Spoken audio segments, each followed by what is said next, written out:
बिस्मिल्लाहिर्रहमानिर्रहीम। अस्सलामुअलैकुम। क्या हाल हैं बच्चों आपके? बच्चों, मैं आपकी ज़िंदगी की टीचर। जैसा कि आपको मालूम है कि अब हमारे नए सेशन का आगाज़ शुरू हो चुका है और हमारी पढ़ाई भी स्टार्ट हो चुकी है। तो आज मैं आपको मज़मून सिंधी जमात चौथी यूनिट पहिरियों हफ़्तो हिक ऐं दिन पहिरियों। तो आज क्लास 4 में आपको यूनिट पहिरियों में आपका पहला पीरियड है आज। और आज मैं आपको सबसे पहले आपकी किताब का इंट्रोडक्शन देती हूँ। आप अपने सामने किताब देख रहे होंगे सिंधी की। हम जो है इसी सिंधी किताब से आपको आपके असबाग और नज़में पढ़ाएंगे। आसान सिंधी है जो कि सिंध टेक्स्ट बुक बोर्ड से है, क्लास चौथी के लिए। अब हम चलते हैं अपने काम की जानिब। जैसे कि आपको मालूम है कि हम सबसे पहले जो है वो आपको सिलेबस से मुतारिफ़ करवाते हैं। तो सबसे पहले तो आप अपनी कॉपीज़ निकालिए, उस पर लाइन खींचिए और तारीख़ डालिए। फिर वहाँ पर आप दरमियानी मियाद का टाइटल पेज बनाएंगे। सबसे पहले देखें, जैसे ये मैंने लिखा है, लिख लिया। आप नेक्स्ट सफ़े पर आइए। नेक्स्ट सफ़े पर आप क्या लिखेंगे? मिकार पहिरियों, लिख लिया। आप फिर हम नेक्स्ट सफ़े पर जाते हैं। वहाँ से हम जो काम शुरू करेंगे वो मिकार पहिरियों का सिंधी में क्लास चौथी का आपको सिलेबस लिखवाना मैं शुरू करूँगी। तो आप सबसे पहले हेडिंग डालेंगे, सिलेबस बराए मिकार पहिरियों।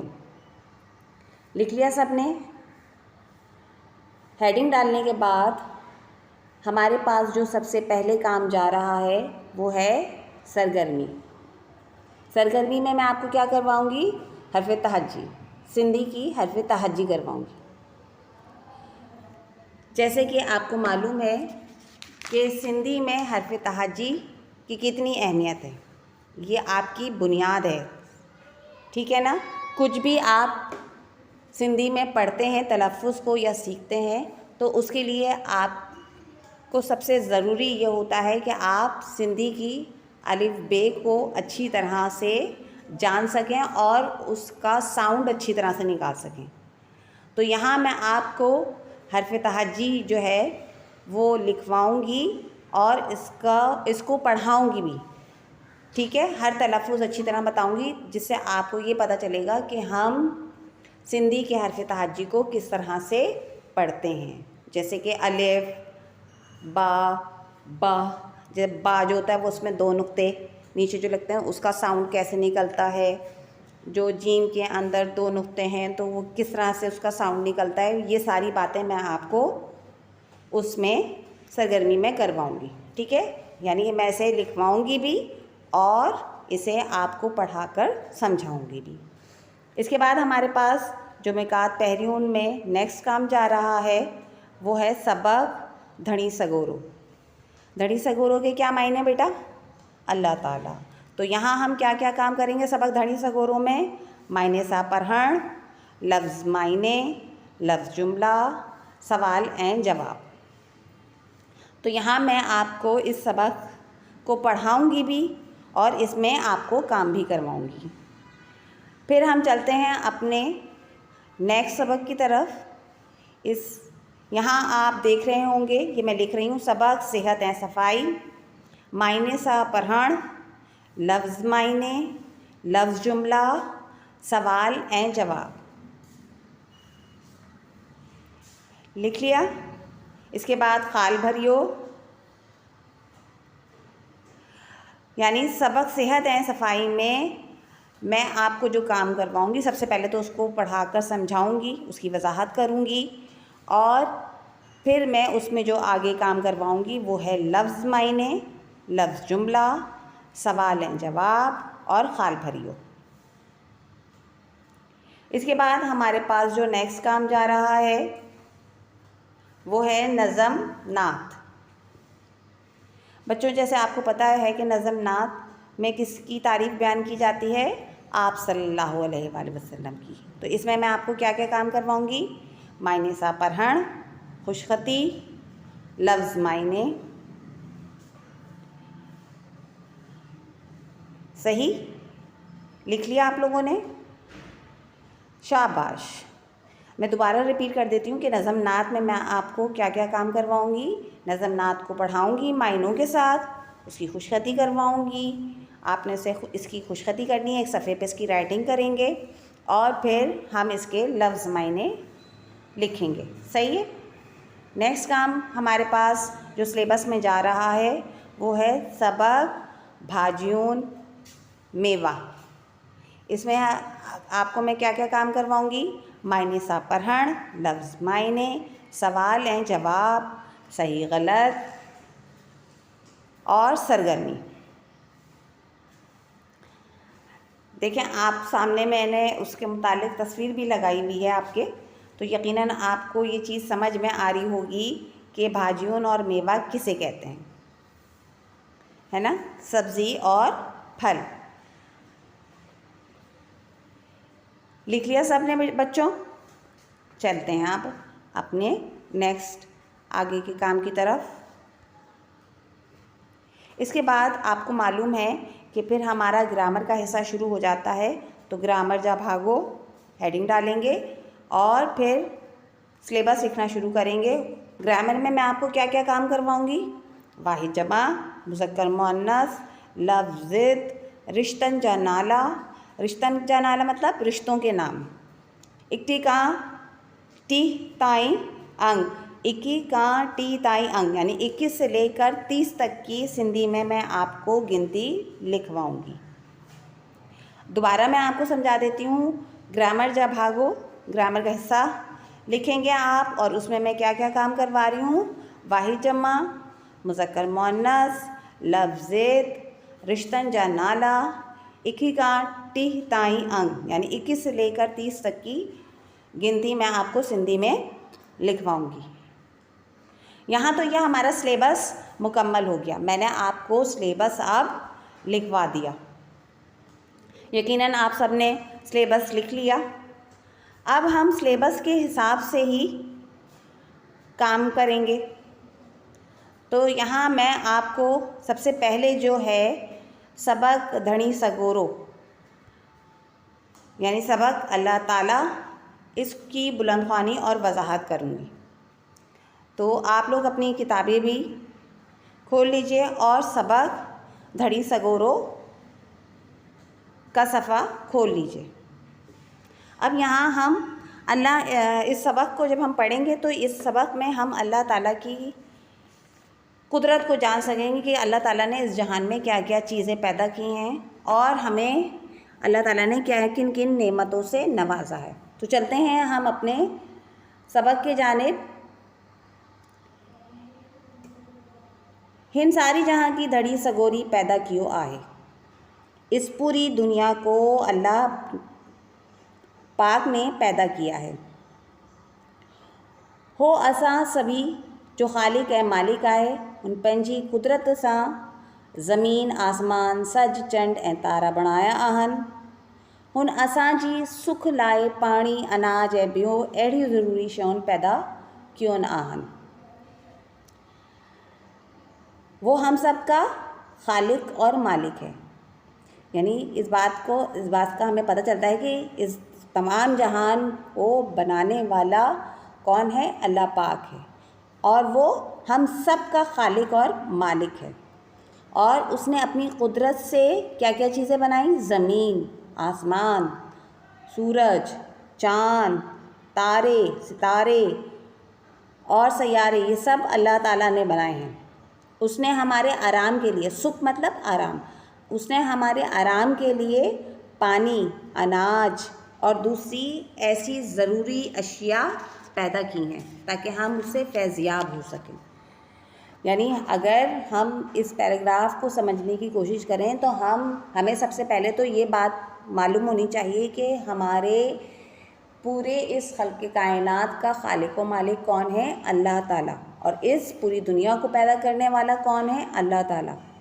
और वो ना सिर्फ इस दुनिया का खालिक व मालिक है बल्कि वो हम सब का भी खालिक और मालिक है।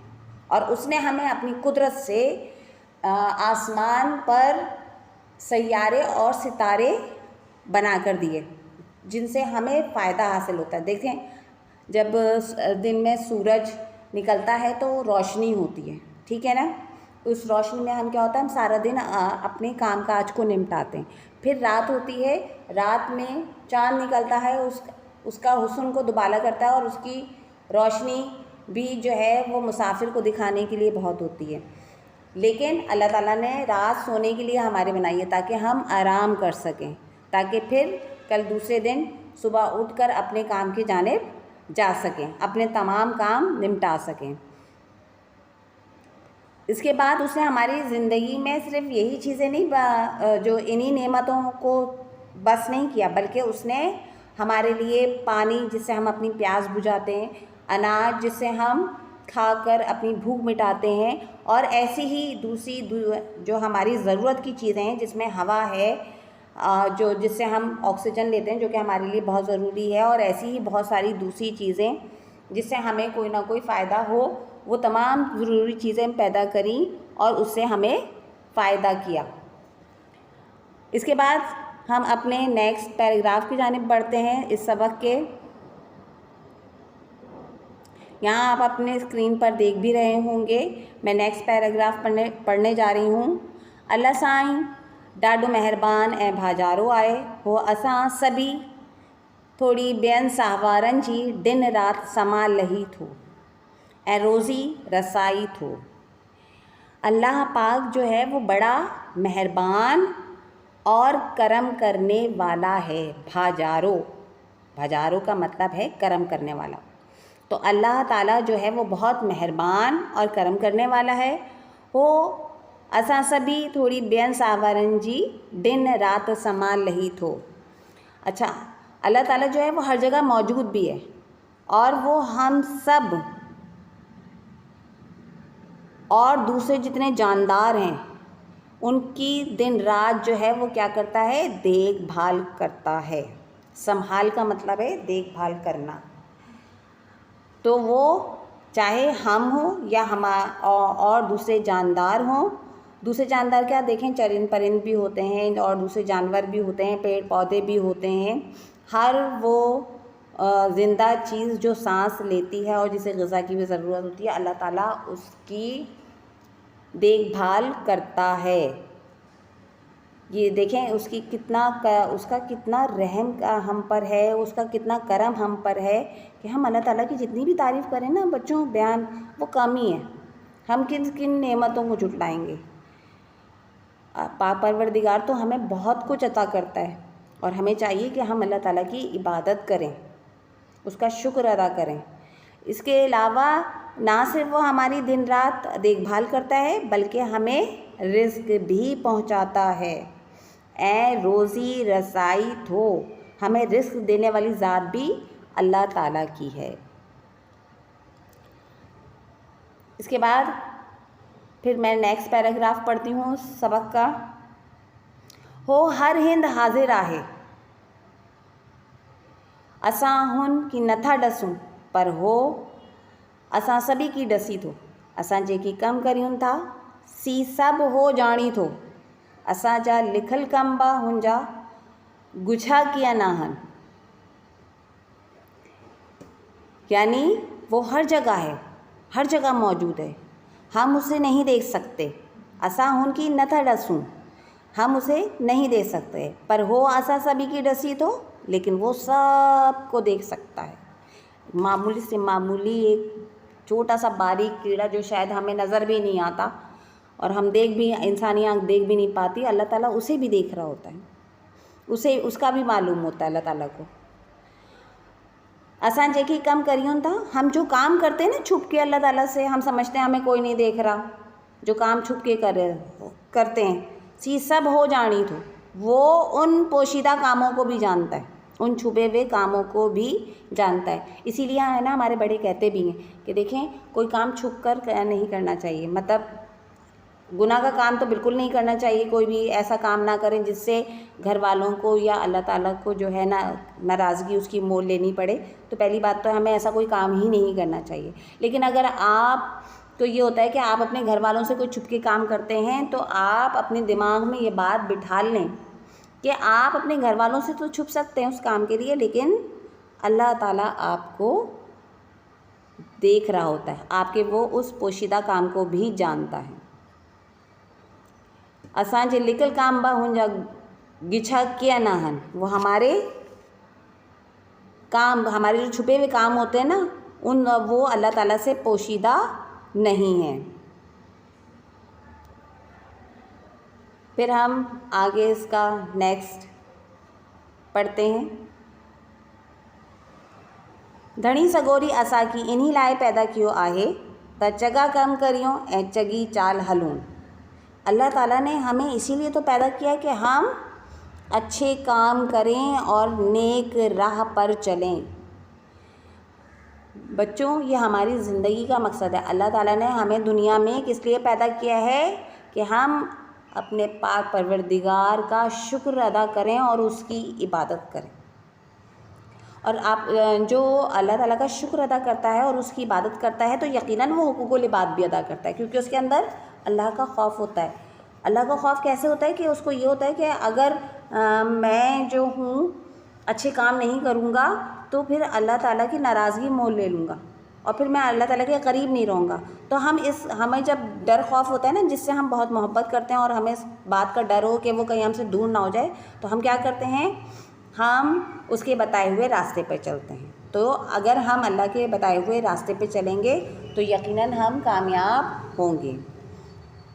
असां की घुर्जी त धणी सगोरी की याद करियो ऐं संदस हुकुम थी हलियूं। हमें चाहिए कि हम अल्लाह ताला को याद करें और उसके हुक्म पर चलें। ऐं संदस हुकुम थी हलूं, और उसके हुक्म पर चलें। बच्चों, यकीनन आपको ये चैप्टर समझ में आ गया होगा। यहाँ इस चैप्टर में मैंने अल्लाह ताला की तारीफ़ भी बयान की है और अल्लाह ताला ने हमें जिन नेमतों से नवाजा है उसके बारे में भी बयान किया है, और ये भी बताया है कि हमें अल्लाह ताला को राज़ी रखने के लिए क्या काम करना चाहिए। तो ये सिर्फ सबक पढ़ने के लिए नहीं होना चाहिए, बल्कि हमें दुआ ये करनी चाहिए कि अल्लाह ताला हमने इसे पढ़ा है तो अल्लाह ताला हमें ये अमल करने वाला भी बनाए। ठीक है ना, तभी जो है इल्म काम में आता है। चलते हैं हम अपने नेक्स्ट काम की जानिब। यहाँ मैं आपको सबक धड़ी सगोरो पढ़ा कर समझा चुकी हूँ। मैंने आपसे कहा था मैं आपको सरगर्मी करवाऊँगी, और सरगर्मी क्या है, हुर्फ़ तहज्जी सिंधी की। तो आप अपनी कॉपीज़ पर सरगर्मी लिखिए, हर्फ़ तहज्जी लिखें, फिर लिखें सिंधी ऐं उर्दू अलिफ या।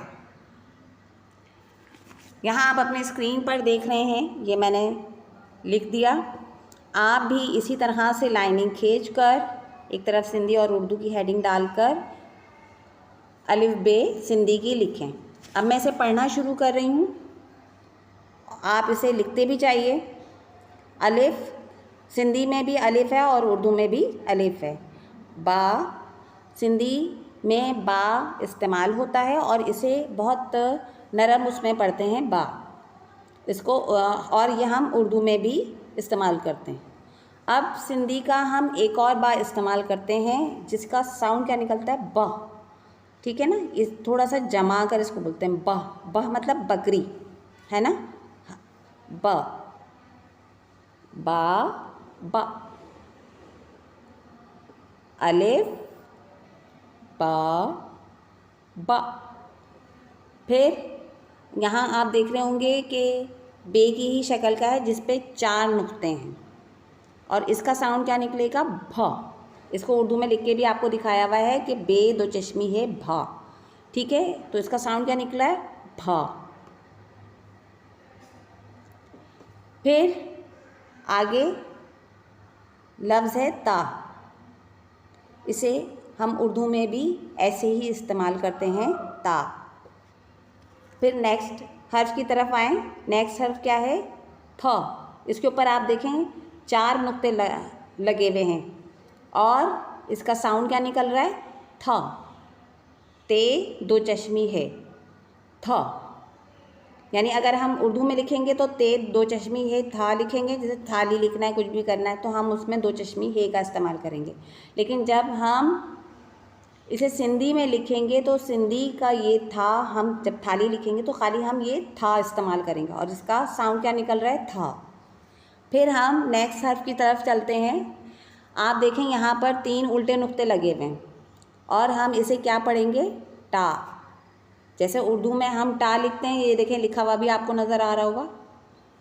हम टा लिखते हैं और उस पर छोटी तोएँ बनाते हैं उर्दू में, जबकि सिंधी में क्या है, जब हमें टा का इस्तेमाल करना होता है जैसे टा टोपी, तो हम ये वाला टा इस्तेमाल करते हैं जिस पे उल्टे जो हैं वो 3 नुक्ते लगे हुए होते हैं।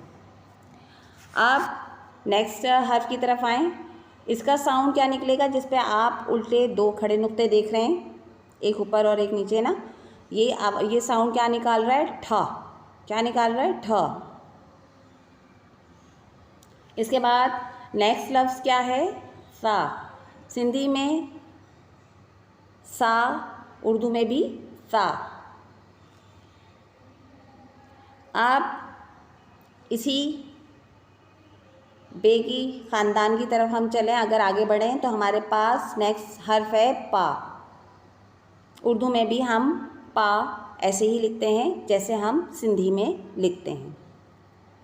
फिर हमारे पास नेक्स्ट हर्फ है फ। ठीक है, देखें ये फ़े की शक्ल का बना हुआ है, फ़े की शक्ल का बना हुआ है, लेकिन इस पर 4 नुक्ते लगे हुए और ये साउंड क्या निकाल रहा है? फ। क्या निकाल रहा है? फ। जैसे हम उर्दू में अगर हमें फल लिखना है तो हम पे 2 चश्मी है लाम फल लिखेंगे, और अगर हम सिंधी में फल लिखेंगे तो हम खाली इस फा का इस्तेमाल करके इसके साथ लाम मिला देंगे तो ये साउंड निकलेगा फल। फल, फूल। ठीक है, ये हो गया। अब जीम की ख़ानदान की तरफ चलते हैं हम, तो यहाँ जीम इसी तरह से लिखना है सिंधी में भी और उर्दू में भी, तो इसको हम पढ़ेंगे जा। जा जैसे सिंधी में है ऐसे ही उर्दू में भी जा ही है। अब आप यहाँ देख रहे होंगे नेक्स्ट हर्फ है सिंधी का, इसमें जीम के अंदर 2 खड़े नुक्ते लगे हुए हैं, जिसे हम किस तरह से पढ़ रहे हैं? इसमें क्या, इसके साथ जो है ना वो दाल भी मिलाएंगे, जीम के साथ दाल मिला के पढ़ेंगे तो क्या कैसा पढ़ा जाएगा? जो दाल। जीम को हमने जीम की तरह से पढ़ा, लेकिन इस जीम को हम किस तरह से पढ़ रहे हैं? जा। जा। थोड़ा जीम और दाल को मिला के पढ़ेंगे, जा। अब नेक्स्ट हर्फ की जानिब जाएंगे, तो जैसे हम बाज़ जगह 2 चश्मी है का भी इस्तेमाल करते हैं आम हर्फ के साथ, जैसे जीम के साथ यहाँ पर आप देखें सिंधी में 2 चश्मी है भी लगा हुआ है। जैसे मैंने आपको ऊपर बताया था कि फा जिसमें फ़े लिखा हुआ है उसमें 4 नुक्ते लगे हुए हैं, तो हम उर्दू में पे 2 चश्मी है फा करके इस्तेमाल करते हैं, लेकिन हम सिंधी में झा का इस्तेमाल भी करते हैं, जैसे कि हम उर्दू में झा का इस्तेमाल करते हैं। जैसे कि हम अगर हमें झंडो लिखना है तो हम वहाँ पर जीम 2 चश्मी है नून दाल वाव झंडो इस तरह से लिखेंगे। फिर यहाँ जीम की आगे और नस्ल की तरफ चलते हैं, तो हमारे पास आप ये देखें जीम और इसके अंदर 2 नुक्ते लगे हुए हैं और इसका साउंड जो निकलता है 2 ये को आपस में मिला लें तो आवाज़ आएगी यंग। कैसे आवाज़ आएगी? यंग। डबल यानी नाक से साउंड इसका निकलेगा और डबल ये को आपस में अगर मिलाएं तो आवाज़ इसकी क्या देगी? यंग। आगे है हमारे पास चा। सिंधी में भी चा है और उर्दू में भी इसी तरह से उसको चा ही पढ़ेंगे। फिर हमारे पास नेक्स्ट लफ्ज़ आ रहा है छ। इसमें आप देखें 4 नुक्ते लगे हुए हैं और इसका साउंड हा मिलाकर निकल रहा है। वो क्या निकल रहा है? छ, जैसे हम उर्दू में छ लिखते हैं। फिर हमारे पास नेक्स्ट लफ्ज़ है इसका हा। जैसे सिंधी में हा है, ऐसे ही उर्दू में भी हम हा वैसे ही इस्तेमाल करते हैं। यहाँ तक लिख लिया। अब इसके आगे और लिखते हैं हम हर्फ तहज्जी, अभी यहीं ख़त्म नहीं होती। खा, जैसे सिंधी में है ऐसे ही उर्दू में भी खा, दाल, ता। ठीक है, सिंधी और उर्दू में दाल ऐसे ही इस्तेमाल सेम होते हैं। अब यहाँ आप देख रहे होंगे दाल है, दाल के ऊपर 2 नुक्ते लगे हुए हैं और इसका साउंड क्या निकल रहा है? थ, ध। ठीक है, फिर नेक्स्ट है इसका, इसमें दाल लिखा हुआ है और इसके ऊपर 3 उल्टे नुक्ते लगे हुए हैं और इसका साउंड क्या निकल रहा है? डा, डाल। क्या स्नेह निकल रहा है? डा, डा। ठीक है, ये इसका साउंड जो है वो थोड़ा सा नून होने के साथ निकलता है, ड।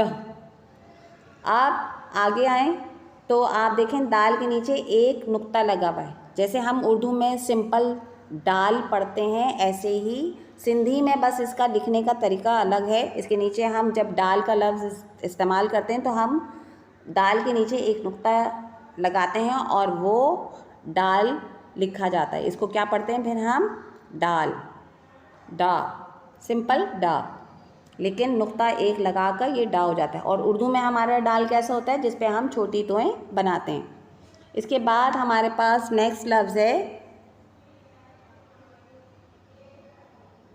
दाल, धा। तो इसका साउंड क्या निकल रहा है? धा, ढ।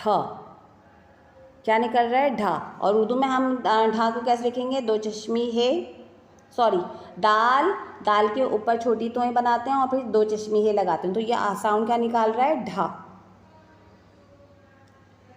अब हमारे पास जो नेक्स्ट काम जा रहा है वो है, इसके दाल का ही ख़ानदान है जो अभी इसका सिलसिला ख़त्म नहीं हुआ, ये है राल, राल। ठीक है, ज़बान जो है दरमियान में लाकर इसको पढ़ेंगे तो जो सिंधी में दाल इस्तेमाल हो रहा है वही उर्दू में ही दाल इस्तेमाल हो रहा है। मैं फिर बता दूं, दाल सिंधी की जो 1 नुक्ता लगा है उसको हम सिंपल दाल ही पढ़ते हैं और उर्दू में हम उसके ऊपर छोटी टोएं लगाते हैं दाल पर। और सिंधी में फिर ढ का लफ्ज़ हमें जब इस्तेमाल करना होता है, जैसे हमें ढोल लिखना है तो हम दाल के नीचे 2 नुक्ते लगाते हैं और जिसका साउंड क्या निकल रहा है? ढ। उर्दू में साउंड क्या निकल रहा है इसका? ढ।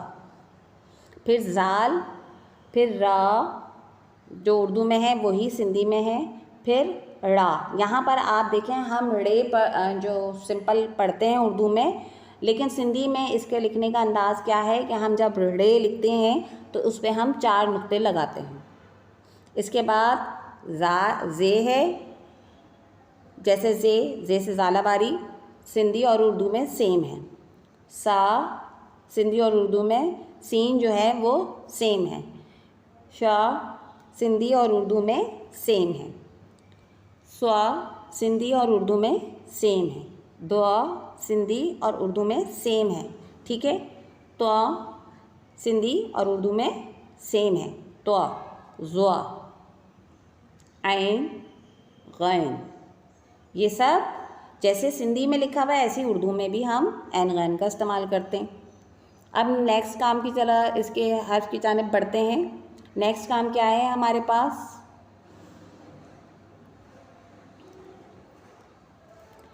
फ़ा। जैसे हम सिंधी में इसको फ़ा इस्तेमाल कर रहे हैं ऐसे ही हम उर्दू में भी इस्तेमाल करते हैं।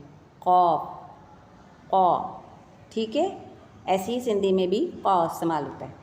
अब यहाँ देखें, सिंधी में काफ जो है वो इस तरह से लिखा जाता है, ठीक है, और उर्दू में ये डंडी वाला काफ इस्तेमाल होता है।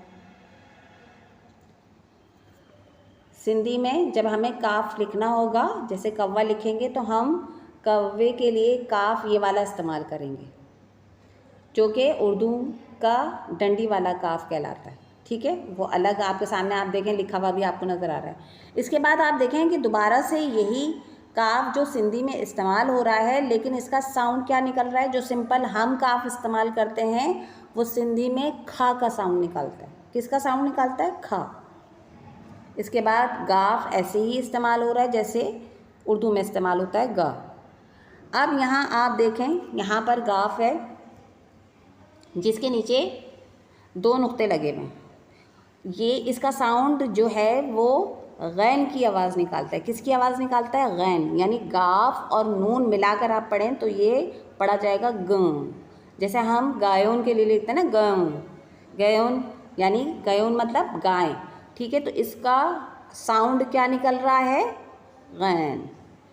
फिर घा, जैसे 2 चश्मी है मिला हुआ है, गाफ और 2 चश्मी है, ऐसे ही हम उर्दू में भी इस्तेमाल करते हैं घ। फिर यहाँ गाफ एक और है जिसके ऊपर 2 नुक्ते लगे हुए हैं। इसका साउंड क्या है? गया। गया। क्या साउंड है? गया। ठीक है, इसके बाद लाम, जैसे सिंधी में है ऐसी उर्दू में भी है। मीम, मीम सिंधी में आधा लिखा जाता है। इसकी शक्ल कैसी होती है? आधी होती है। और उर्दू में जो है वो हम मीम पूरा लिखते हैं। नून उर्दू और सिंधी का सेम है।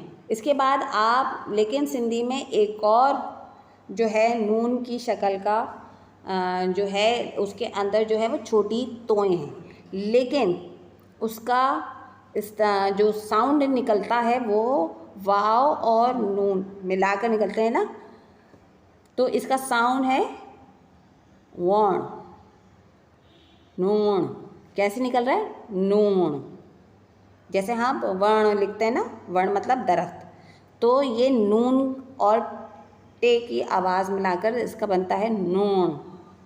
नून पढ़ते हैं इसको, नून नहीं पढ़ेंगे बल्कि क्या पढ़ेंगे? नून। फिर वाव, जैसे सिंधी में है ऐसी उर्दू में भी है।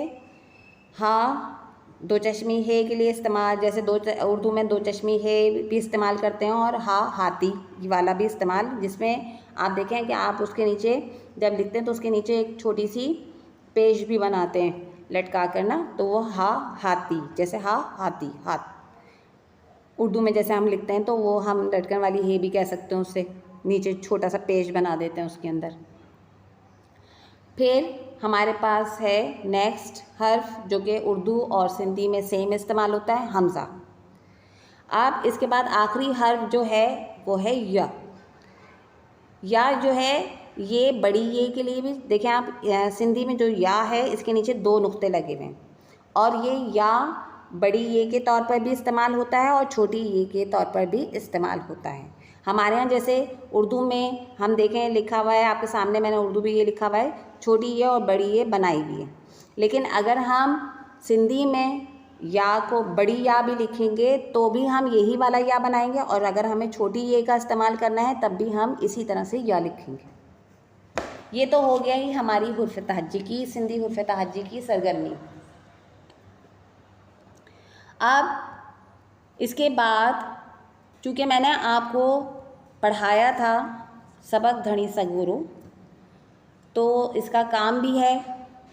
आप कहेंगे पहले दिन में इतना मिस काम, भाई अब तो पढ़ाई शुरू हो चुकी है ना, छुट्टियां ख़त्म, अब तो पढ़ना ही है। तो यहाँ सबक धनी सगुरु का जो है मैं लफ्ज़ मायने आपको करवाऊँगी। तो लफ्ज़ मायने की हेडिंग डाल लीजिए, डाल ली, शाबाश। फिर इस तरह से आप अपने सफ़े को तैयार करें। एक जगह लिखेंगे आप लफ्ज़ और दूसरे खाने में आप लिखेंगे मायने। लिख लिया। अब हमारे पास यहाँ जो पहला लफ्ज़ जा रहा है वो है धड़ी सगोरो। आपको पता है ना धड़ी सगोरो के मायने क्या है? अल्लाह ताला, शाबाश। अब हमारे पास जो नेक्स्ट काम है वो कौन सा है? सज। सच के क्या मायने हैं? सूरज। सज, सच के क्या मायने हैं? सूरज। चंड, अब इसके मुतालिक बताएं चंड किसे कहते हैं? शाबाश, चांद, गुड। ये देखिए मैंने आपको जो है ना तस्वीरों से भी बताने की कोशिश की है कि सूरज किसे कहते हैं, चांद किसे कहते हैं। इसके बाद ब्योन। ब्योन की क्या मायने हैं? दूसरी, बियॉन्ड के क्या मायने हैं, दूसरी। फिर हमारे पास चौथा लफ्ज़ है दिन, इसके मायने क्या हैं, दिन। जो रोशनी होती है ना, सूरज जब निकलता है तो रोशनी होती है, तो क्या होता है, दिन होता है। अनाज, अनाज में बहुत सारी चीज़ें आती हैं, इसके क्या अनाज में हम क्या क्या लिखेंगे, गंदुम, दालें वगैरह, ये सब क्या होते हैं, अनाज होते हैं। क्या होते हैं, अनाज होते हैं। इसके बाद हमारा नेक्स्ट लफ्ज़ है श्योन। श्योन का मतलब है चीज़ें। चीज़ें मतलब बहुत सारी चीज़ें, उसमें कुछ भी हो सकता है, फुटबॉल भी हो सकता है, कैंची भी हो सकती है, फीडर भी हो सकती है, पेंसिल भी हो सकती है, पेन भी हो सकता है, खाना भी हो सकता है, लैपटॉप वगैरह, किताबें वगैरह, ये सारी चीज़ें हो सकती हैं। तो श्योन से मतलब मुख्तलिफ़ चीज़ें। यहाँ हमारा आज तक का काम ख़त्म होता है और मैंने आज आपको क्या क्या काम करवाया, सिलेबस लिखवाया, उसके बाद फिर मैंने आपको सबक धड़ी सगोरो पढ़ाया और समझाया। उसके बाद मैंने हरफ तहजी की सरगर्मी करवाई, उसको पढ़ाया और लिखवाया, और फिर उसके बाद सबक धड़ी सगोरो के लफ्ज़ मायने भी आपको लिखवा दी। यकीनन आप सब ने मेरे साथ अपना वर्क कंप्लीट कर लिया होगा। अगर खुदा न खास्ता अगर आपकी कोई काम रह गया है तो आप वीडियो को पॉज कर के जो है अपने काम को कंप्लीट कर सकते हैं और उसको अच्छी तरह से देख सकते हैं। फिर मैं नेक्स्ट वीडियो में आपसे दोबारा मिलूँगी, लेकिन उससे पहले मैं आपको अगले दिन क्या करवाऊँगी उसका भी थोड़ा सा बताते चलती हूँ कि हम सबक धड़ी सगोरो में जो बाकी का काम करवाएंगे वो मैं आपको नेक्स्ट वीडियो में करवाऊँगी, लफ्ज़ जुमला और सवाल जवाब। तो इंशाअल्लाह ताला आपसे नेक्स्ट वीडियो में दोबारा मुलाकात होगी, और जब तक के लिए आप अपना बहुत ख्याल रखिएगा और ये काम भी कंप्लीट करके रखिएगा और प्रिपेयर रहिएगा नेक्स्ट काम के लिए। इंशाअल्लाह ताला आपसे दोबारा मिलते हैं, जब तक के लिए इजाज़त दें। अल्लाह हाफ़िज़।